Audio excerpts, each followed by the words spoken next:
پیام انسانیت کانفرنس ہے،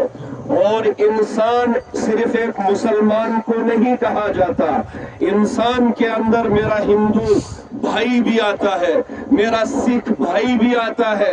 بدھزم کا ماننے والا بھی آتا ہے، عیسائی بھی آتا ہے، یہودی بھی آتا ہے، لنگائی بھی آتا ہے۔ جس مذہب کا، جس کتاب کا، جس سوسائٹی کا اور جس ریلیجن کا ماننے والا ہے، سب انسانیت کے اندر آتے ہیں۔ اس لیے اس کا انتخاب کیا گیا پیام انسانیت کانفرنس۔ انسانیت کے لحاظ سے اگر اسلام کو دیکھا جائے، قانون اسلام کو دیکھا جائے، جن پر یہ قرآن نازل ہوا ہے اس ذات کو دیکھا جائے اور اس قرآن کے حکم کو دیکھا جائے، تو واللہ کر کے میں کہوں گا کہ اس دنیا کے اندر جتنے بھی واقعات ہوئے ہیں 1400 سال پہلے ہوئے، حضرت آدم کے دور میں ہوئے، حضرت عیسیٰ کے دور میں ہوئے، حضرت موسیٰ کے دور میں ہوئے، حتیٰ کہ اس دور میں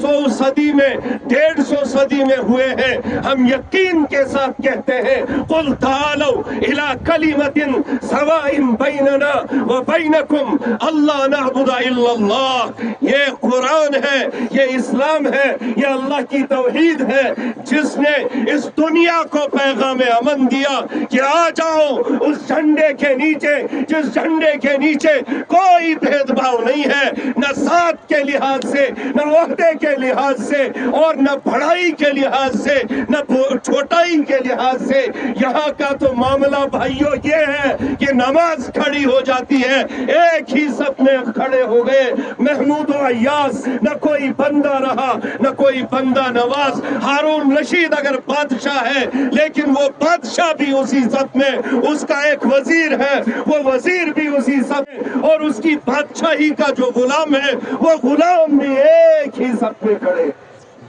یہ اسلام ہے،